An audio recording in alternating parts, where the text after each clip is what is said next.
امراؤ جانو ادا کا یہ دوسرا ویڈیو ہے۔ شروعات اس طرح کی ہے: لطف ہے کون سی کہانی میں آپ بیتی کہوں کہ جگ بیتی کہوں۔ اس کو ہم پڑھ چکے ہیں۔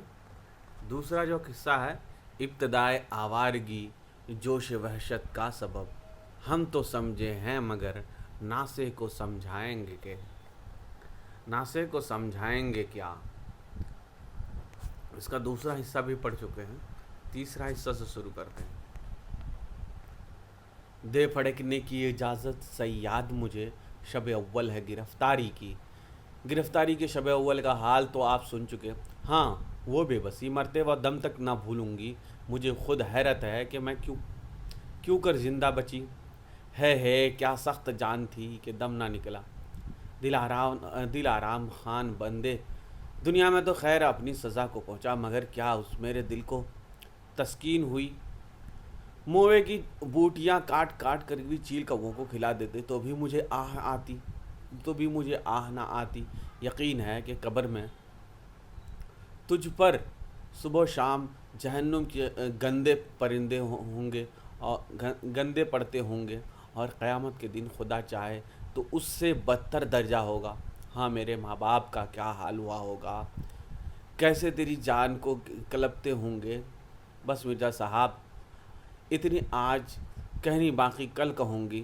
اب میرا دل اور امڑ چلا ہے، جی چاہتا ہے خوب چیخوں، مار مار کے روں۔ آپ میرے آوارگی کی سرگزشت سن کر کیا کیجیے گا، بہتر ہے کہ یہیں تک رہنے دیجیے۔ میں تو یہ کہتی ہوں کہ کاش دلاور خان مجھ کو مار ہی ڈالتا، اچھا تھا، مٹی پر خاک سے میری آبرو ڈھک جاتی، میرے ماں باپ کی عزت کو ڈھانپنا لگتا، دین دنیا کی سیاہی تو نہ ہوتی۔ ہاں، میں نے اپنے ماں باپ کو ایک بار پھر دیکھا تھا۔ کب ان کو دیکھا تھا؟ ان کو ایک زمانہ ہوا، اب خدا جانے جیتی ہے یا مر گئی۔ سنا ہے کہ چھوٹے بھائی کے ایک لڑکا ہے، ماشاءاللہ، جو 14-15 برس کا ہے، 2 لڑکیاں ہیں۔ میرے بے اختیار جی چاہتا ہے کہ ان سب کو دیکھوں، کچھ ایسا درد بھی نہیں ہو۔ منہ 1 روپے میں تو آدمی فیض آباد پہنچ سکتا ہے، مگر کیا کروں، مجبور ہوں۔ اس زمانے میں سب جب ریل نہ تھی، فیض آباد سے لکھنؤ 4 دن کا راستہ تھا، مگر دلاور خان اس خوف سے کہ کہیں میرا باپ پیچھا نہ کرے، نہیں معلوم کن پیڑوں راستوں سے لایا، کوئی 8 دن میں لکھنؤ پہنچی۔ مجھے نگوڑی کو کیا خبر تھی کہ لکھنؤ کہاں ہے، مگر دلاور خان اور پیر بخش کی باتوں سے میں اتنا سمجھ گئی تھی کہ یہ لوگ مجھے وہیں لے جائیں گے۔ لکھنؤ میں نام گھر میں سنا کرتی تھی، کیونکہ میرے نانا یہاں کسی محل ڈیوری پر سپاہیوں میں نوکر تھے۔ گھر میں ان کا ذکر ہوتا رہتا تھا۔ ایک مرتبہ وہ فیض آباد بھی گئے تھے، میرے لیے بہت سی مٹھائیاں اور کھلونے لے گئے تھے، میں انہیں اچھی طرح پہچانتی تھی۔ لکھنؤ میں گھومتی اس بار کریم کی سسرال میں مجھے لا کر اتارا، چھوٹا سا کچا مکان۔ کریم کی ساس موئی مرد شونی سی معلوم ہوتی تھی، مجھے گھر میں لے گئی، ایک کوٹری میں بند کر دیا۔ صبح ہوتے وقت لکھنؤ پہنچی تھی، دوپہر تک بندھی رہی، پھر کوٹری کا دروازہ کھلا، ایک جوان سی عورت، کریم کی جورو، 3 چپاتیاں اور ایک مٹی کے پیالے میں چمچہ بھر ماش کی دال اور ایک بدنی پانی کی میرے آگے رکھ کر چلی گئی۔ مجھے اس وقت وہ بھی نعمت ہو گئی، 8 دن کی ہو گئے تھے، گھر کا پکا کھانا نصیب ہوا تھا۔ راستے میں چنے اور ستوؤں کے سوا کچھ نہ ملا ہی نہ تھا۔ کوئی آدھی بدنی بھر پانی پی گئی، اس کے بعد زمین پر پاؤں پھیلا کے سو رہی۔ خدا جانے کتنی دیر سوئی، کیونکہ اس اندھیرے کوٹری میں دن کو رات کی تمیز نہ تھی۔ اس مرتبہ درمیان میں کئی مرتبہ آنکھیں کھلی، چاروں طرف اندھیرا، کوئی آس پاس پھرا، اوڑھنی سے منہ ڈھانپ کر پڑی رہی، پھر نیند آ گئی۔ تیسری چوتھی مرتبہ جو آنکھ کھلی تو پھر نیند نہ آئی، پڑی کی جا رہی تھی۔ اتنے میں کریم کی ساس ڈائن کی شکل بکتی بڑبڑاتی آئی، میں اٹھ بیٹھی۔ لونڈیاں کتنی سوتی ہے، رات کو چیختے چیختے گلا پھٹ گیا، چھوڑ کے اٹھایا، سانس ہی نہ لی میں نے، تو سمجھی تھی کہ سانپ سونگھ گیا۔ اے لو وہ تو اٹھ بیٹھی۔ میں چپکے سنا کی جب خوب بک چکی تو پوچھنے لگی پیالہ کہاں ہے؟ میں نے اٹھا کر دیا۔ وہ باہر نکلی۔ کوٹری کا دروازہ بند ہو گیا۔ تھوڑی دیر کے بعد کریم کی جورو آئی۔ اسی کوٹری میں ایک کھڑکی لگی تھی، اس کھول دیا، مجھ کو باہر نکالا۔ ایک ٹوٹا سا گھنڈر پڑا تھا، یہاں آ کے آسماں دیکھنا نصیب ہوا۔ تھوڑی دیر کے بعد پھر اس کال کوٹری میں بند کر دی گئی۔ آج ارہر کی دال اور جوار کا دلہ کا کھانے کو ملا۔ اسی طرح 2 دن گزر۔ تیسرے دن ایک اور لڑکی مجھ سے سن میں 2 برس بڑی تھی، اس کوٹری میں لانے کے بند کی گئی۔ کریم خدا جانے کہاں سے پھسلا کر لایا تھا، بیچاری کسی چہلو پہلو روتی تھی۔ مجھ کو اس کا آنا غنیمت ہوا۔ جب وہ رو دھو چکی تو چپکے باتیں ہوا کی۔ کسی نئیے کی لڑکی تھی، رام دائی نام تھا، سیتاپور کے پاس کوئی گاؤں تھا، وہاں کی رہنے والی تھی۔ اندھیرے میں تو اس کی شکل دکھائی نہ دی۔ حسب معلوم دوسرے دن کھڑکی کھولی گئی تو اس نے مجھ کو دیکھا، میں نے اسے دیکھا۔ گوری تھی، بہت خوبصورت، ناک نقشہ ڈیل ذرا پھیرا تھا۔ چوتھے دن اس کال کوٹری سے اس کو رہائی ہوئی، وہیں پھر تنہائی نصیب ہوئی۔ دوپہر کے دن اکیلے وہیں رہی۔ تیسرے دن رات کو وقت دلاور خان اور پیر بخش نے مجھ کو آ کے نکالا، اپنے ساتھ لے کر چلے۔ چاندنی رات تھی۔ پہلے ایک میدان، پھر ایک بازار میں سے ہو کر گزری، پھر ایک پل پر آئے اور دریا لہریں مارتا رہا تھا، ٹھاٹھے ہوا چل رہی تھی، میں کانپتی جاتی تھی۔ تھوڑی دور کے بعد پھر ایک بازار ملا، اس سے نکل کے ایک تنگ گلی میں بہت دور تک چلنا پڑا، پاؤں تھک گئے۔ اس کے بعد ایک بازار میں آئے، یہاں بہت بھیڑ تھی، راستہ مشکل سے ملتا تھا۔ اب ایک مکان دروازے پر پہنچے۔ مرزا رسوا صاحب، آپ سمجھتے یہ کون سا بازار تھا؟ وہ بازار تھا جہاں میری عزت فروشی کی دکان تھی، یعنی چوک، اور وہ مکان تھا جہاں سے ذلت و عزت، بدنامی، نیک نامی اور رسوائی، سرخی روئی، جو کچھ دنیا میں ملتا ہے، یعنی مجھے۔ خانم جان کے مکان کا دروازہ کھلا ہوا تھا۔ تھوڑی دیر درینہ تھا، درینہ پر سے چڑھ کے اوپر گئی۔ زینہ تھا، زینہ پر سے چڑھ کر اوپر گئی۔ دور پر زینہ تھا، زینے سے چڑھ کر اوپر گئی۔ مکان کے صحن میں سے ہو کے صدر دالان کی داہنی طرف ایک وسیع میدان میں خانم جان کے پاس گئی۔ خانم جان کو آپ نے دیکھا ہوگا، اس زمانے میں اس کا سن قریب 50 برس تھا۔ کیا شاندار بڑھیا تھی، رنگ تو سالونا تھا، مگر ایسی بھاری بھرکم جامہ زیب عورت دیکھی نہ سنی۔ بالوں کے آگے کی لٹیں بالکل سفید تھی، ان کے چہرے پر بھلی معلوم ہوتی تھی۔ ململ کا دوپٹہ سفید کیسا باریک چنا ہوا، شاید وہ مشروب کا پاجامہ، بڑے بڑے پاجامے، ہاتھوں میں موٹے موٹے سونے کے کڑے، کلائیوں میں پھنسے ہوئے کالوں میں ایک سودی اور 2 ادنا لاخ بنائی بیٹھی تھی۔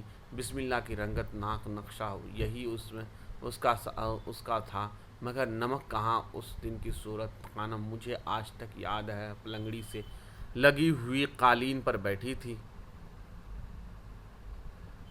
کول روشن ہے، ٹرانسانسی باندھنا آگے کھلا ہوا ہے، میزبانیں پی رہی ہے، حقے پی رہی ہے، اور سامنے ایک سالونی سی لڑکی بسم اللہ ناچ رہی ہے۔ ہمارے جانے کے بعد ناچ موقوف ہوا، سب لوگ کمرے میں چلے گئے۔ معاملہ تو پہلے ہی طے ہو چکا تھا۔ خانم جان یہی چھوکری ہے؟ دلاور خان، جی ہاں۔ مجھے اس کے پاس بلایا، چمکا کر بٹھایا، اٹھا کے صورت دیکھی۔ خانم جان، اچھا پھر جو ہم نے کہہ دیا وہ موجود ہے، اور دوسری چھوکری کیا ہوا؟ پیر بخش، اس کا معاملہ ہو گیا۔ خانم، کتنے پر؟ پیر بخش، 200 روپے پر۔ خانم، اچھا خیر کیا ہوا؟ پیر بخش، ایک بیگم صاحبہ نے اپنے صاحبزادے کے واسطے مول لے لیا۔ خانم، صورت شکل اچھی ہے، اس قدر ہم بھی دے سکتے تھے، تم جلدی کی۔ پیر بخش، میں کیا کروں، میں تو بہت سمجھایا، میرے سالے نے نہ مانا۔ دلاور خان، صورت اس کی اچھی ہے، آگے سے آپ کی پسند۔ خانم، خیر آدھی کا بچہ تھا۔ دلاور خان، اچھا جو کچھ بھی ہے آپ کے سامنے حاضر ہے۔ اچھا تمہاری ہی ضد صحیح، یہ کہہ کر حسینی کو آواز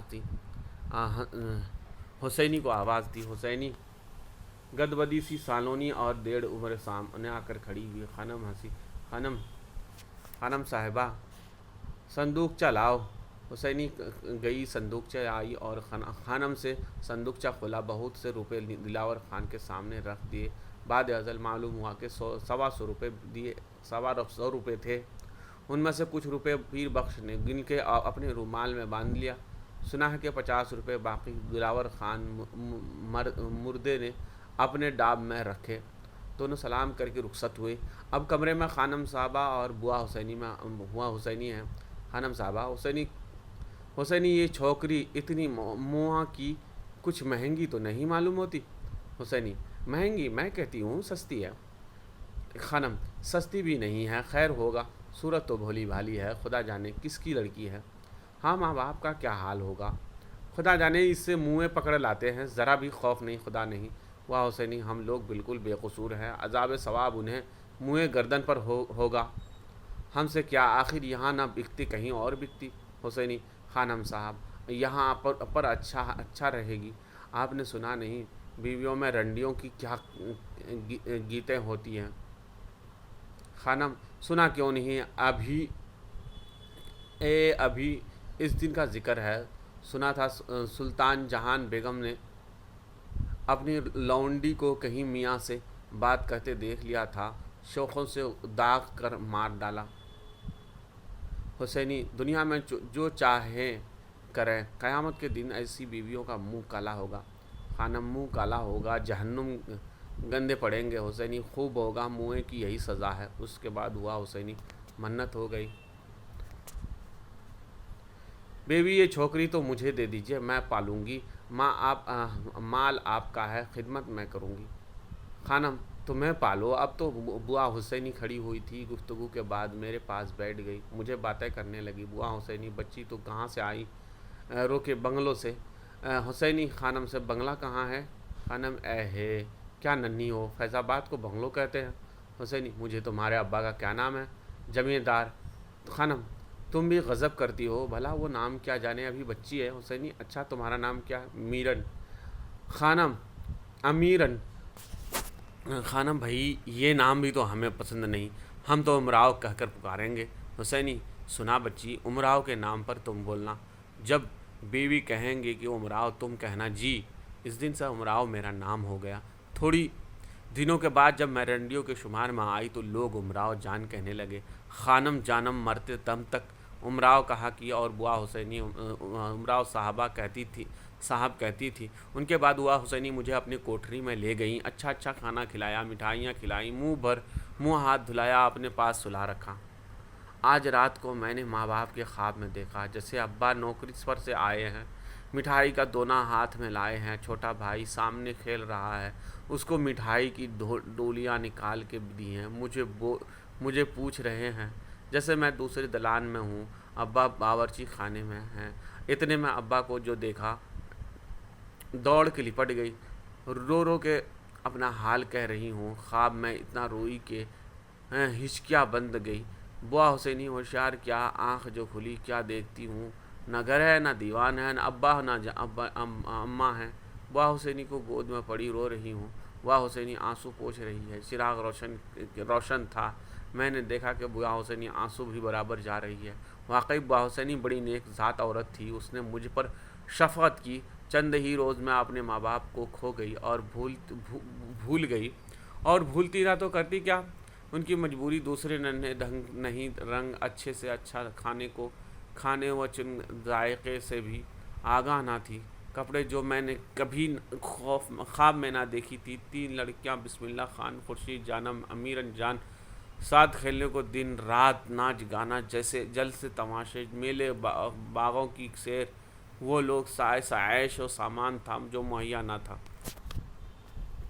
مرزا صاحب آج آپ کہیں گے کہ میں بڑی کٹر دل تھی کہ بہت جلدی اپنے ماں باپ کو بھول کر کھیل کود میں پڑ گئی۔ اگر میرا سن بہت کم تھا، مگر خانم کے مکان میں آنے کے ساتھ ہی میرے دل کو آگاہ سی ہو گئی کہ اب مجھے عمر بھر یہیں سیر کرنا ہے۔ جیسے نئی دلہن اپنے سسرال جا کے سمجھ لیتی ہے کہ مجھے یہیں 1-2 دن کے لیے نہیں بلکہ مرنے اور بھرنے کے لیے آئی ہوں، ٹھیک وہی میرا حال تھا۔ راستے میں کٹوتی کے ہاتھ سے وہ ایزا اٹھائی تھی کہ خانم کا مکان میرے لیے بہشت تھا۔ ماں باپ کے ملنے کو میں نے بالکل ناممکن سمجھ چکی تھی، اور جو چیز ناممکن سمجھ لی جائے اس کو آرزو باقی نہیں رہتا۔ آخر فیض آباد لکھنؤ سے صرف 40 کلو کوس ہے، مگر اس زمانے میں مجھے انتہائی دور معلوم ہوتا تھا۔ بچپن کی سمجھ میں اب میں بڑا فرق معلوم ہوتا ہے۔ ایک حال میں انسان کا بسر ہو سکتا نہیں، ایک حال میں انسان کی بسر ہو نہیں سکتی۔ اب رنگ طبیعت کا بدل جائے تو اچھا ہے، اب رنگ طبیعت کا بدل جائے تو اچھا ہے۔ مرزا صاحب، خانم کا مکان تو آپ کو یاد ہوگا، کسی قدر وسیع تھا۔ کتنے کمرے تھے ان میں؟ رنڈیاں خانم کی نچنیاں رہتی تھی۔ بسم اللہ خانم کی لڑکی تھی۔ خورشید میری ہم نشین تھی، اس کی ابھی رنڈیوں میں گنتی نہ تھی۔ ان کے علاوہ وہ 10-11 ایسی تھی جو الگ الگ کمروں میں رہتی تھی۔ ایک کا عملہ جدا تھا، ہر ایک کا دربار علیحدہ ہوتا تھا، ایک سے ایک خوبصورت تھی، سب گہنے پانے سے آراستہ ہو کر ہر وقت بنی بھنی تو جوڑے پہنے سادے سادے کپڑے جو ہم لوگ روز مرہ پہنتے رہتے ہیں وہ رنڈیوں کی عید بقرعید میں نہیں نصیب ہوتے۔ خانم کا مکان تھا کہ ایک پرستان تھا، جس کمرے میں جا نکلو سوائے ہنسی مذاق گانے بجانے کے اور چرچا نہ تھا۔ اگرچہ میں کم سن تھی مگر پھر بھی عورت ذات بڑی ہوشیار ہوتی ہے، اپنے مطلب کی سمجھتی ہے۔ بسم اللہ خورشید کا گاتے ناچتے دیکھ کے میرے دل میں بھی خود بخود ایک امنگ سی پیدا ہوئی، بجائے خود گنگناتے اور تھرانے لگی۔ اس عرصے میں میری بھی تعلیم شروع ہو گئی۔ میری طبیعت فن موسیقی سے بہت ہی مناسبت پا گئی تھی، آواز پکے گانے کے لائق تھی۔ سرگم صاف ہونے کے بعد استاد نے آستائیں شروع کی۔ استاد جی بہت ہی اصول سے معلوم ہوتے تھے۔ ایک راگ کو سربئی زبان میں یاد کرایا تھا، وہی گلے سے نکالتے تھے۔ مجال تھی جو کوئی سر کو مل آتے، سد سدا یا تہوار سے تیور تر ہو جائے، اور میری بھی حجتیں کرنے کی عادت تھی۔ پہلے تو استاد جی خدا کرے ان کی روح شرمندہ نہ ہو ٹال دیا کرتے تھے۔ ایک دن خانم صاحبہ کے سامنے میں رام کلی گا رہی تھی، دھوت سدھ لگا گئی۔ استاد جی نے نہ ٹوکا۔ خانم صاحبہ نے پھر اس کو کہلوایا، میں نے پھر اسی طرح کہا۔ استاد جی پھر خبر نہ ہوئی۔ خانم صاحبہ نے گھور کے دیکھا، استاد جی کا منہ دیکھنے لگی۔ انہوں نے سر جھکا لیا، پھر خانم نے ان کو آڑے ہاتھوں لیا۔ خانم، استاد جی یہ کیا تھا؟ رام کلی میں اوچا دھوت سے ہے اور وہی سر ٹھیک ہے، میں آپ سے پوچھتی ہوں دھیوت کو مل رہا سدھ؟ استاد مل تو خانم، چھوکری نے تو کیا کہا؟ سدھ۔ پھر آپ نے کیوں نہیں ٹوکا؟ کچھ نہیں، خیال نہیں تھا۔ وہ خیال کیوں نہیں رہا؟ اس لیے میں دوبارہ کہلوائی، پھر بھی آپ نے کھنکھنا بھرے بیٹھے رہے۔ آپ اس طرح سے چھوکریوں کو تعلیم دیتے ہیں اور بھی سمجھدار کے اس طرح گاتی تو کیا وہ میرے جنم میں تھوکتا؟ استاد جی اس وقت بہت خفیف ہوں، جب چپ ہو رہے مگر دل میں لے رہے۔ استاد جی اپنے آپ کو نائق سمجھتے تھے اور تھے بھی ایسے ہی۔ اس کے خانم کو ٹوکنا اور بہت ناگوار ہوتا تھا۔ ایک دن ایسا اتفاق ہوا کہ میں سوہا گا رہی تھی، خانم بھی موجود تھی۔ استاد نے جی سے پوچھا، کندھار میں کومل میں یا مل میں؟ ات کو یا مل میں؟ استاد ات کو مل میں۔ خانم صاحبہ، بسم اللہ، پھر بسم اللہ، یہ میرے سامنے کیوں؟ ماشاء اللہ، پھر یہ میرے سامنے کیوں خانم؟ اور پھر آپ مجھ سے پوچھتے ہیں کیوں؟ سہا گندھا ات مل ہے، بھلا آپ تو کہیے۔ استاد کہنے لگے، گندھار کو مل لگا گئے۔ خانم، بس آپ ہی قائل ہو جیے، خود آپ کو مل گیا، چھوکری کو نہیں۔ استاد جی بہت خوب، یہ کہہ کر 8 گئے، کئی دن نہیں آئے۔ خانم خود تعلیم دینے لگی۔ چند روز کے بعد خلیفہ جی بیچ میں پڑے، قسمہ قسمی ہو گئی، ملاپ ہو گئی۔ اس کے بعد استاد جی ٹھیک بتانے لگے، بتانے نہ تو کرتے کیا؟ خانم کو اتنا سمجھ میں نہیں تھا کہ عمر بھر حیرت رہی۔ مجھے خانم زیادہ جانتی تھی، استاد جی کیونکہ بہت سی باتیں معلوم ہوتی تھیں۔ میں باجی ہاں ذرا سرگم کہنا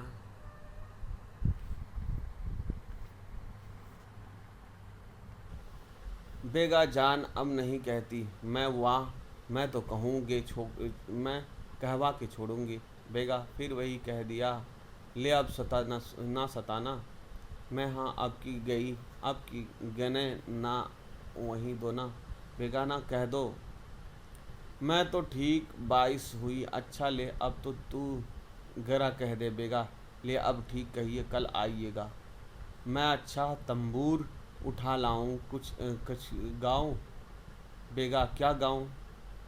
دھنا سوری گاؤ، کیا آستھا سوری گاؤں؟ ہم نہیں ان میں جو پڑھ لیتے ہیں طوطے کی طرح، مکتب عشق و فاتر با آموز تھا، مکتب عشق تجربہ آموز تھا۔ ہم نہیں ان میں جو پڑھ لیتے ہیں طوطے کی طرح، مکتب عشق وفا تجربہ آموز تھا۔ مکتب میں مجھ سمیت 3 لڑکیاں تھیں۔ ایک لڑکا تھا گوہر مرزا، حد کا شریر اور بد ذات، سب لڑکیوں کو چھیڑا کرتا، کسی کو منہ چڑھاتا، کسی کو چٹکی لے لی، اس کی چوٹی پکڑی کھینچ لی، اس کے کان دکھائے اور 2 لڑکیوں کی چوٹی ایک میں جگڑ دی،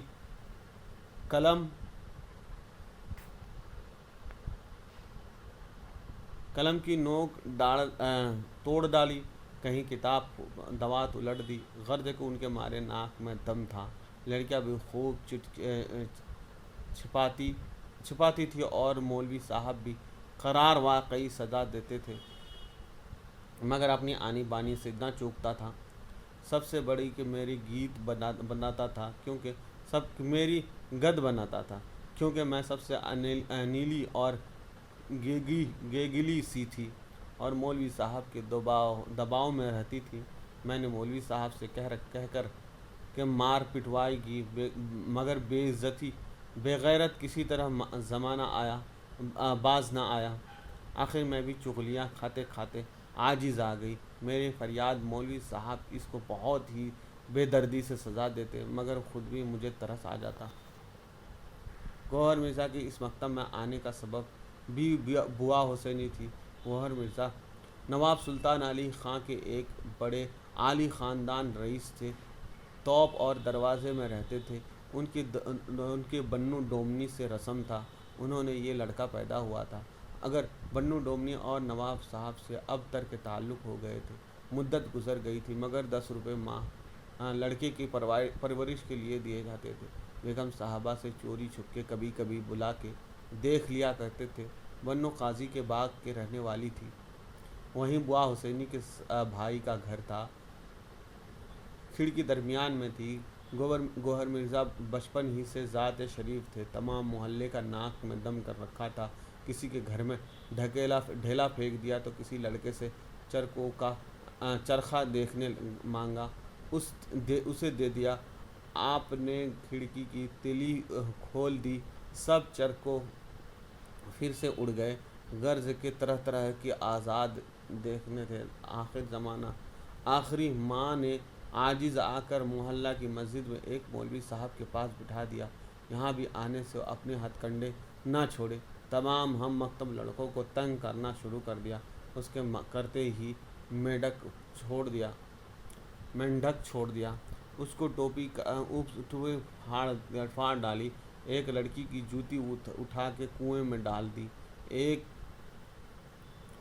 ایک دن مولوی صاحب نماز پڑھ رہے تھے، حضرت نے ان کا نیا چڑھواں جوتا حوض میں پیر دیا، خود بیٹھے ہوئے سیر دیکھ رہے ہیں، اتنے میں کہیں مولوی صاحب سر پر پہنچ گئے۔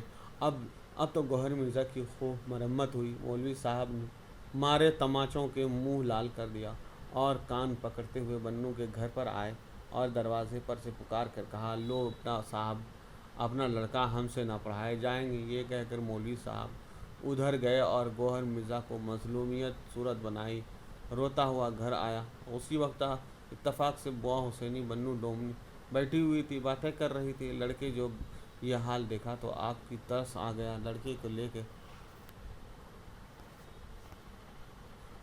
کر تو اسے آگاہ نہیں، مولوی صاحب کو برا بھلا کہنے لگی۔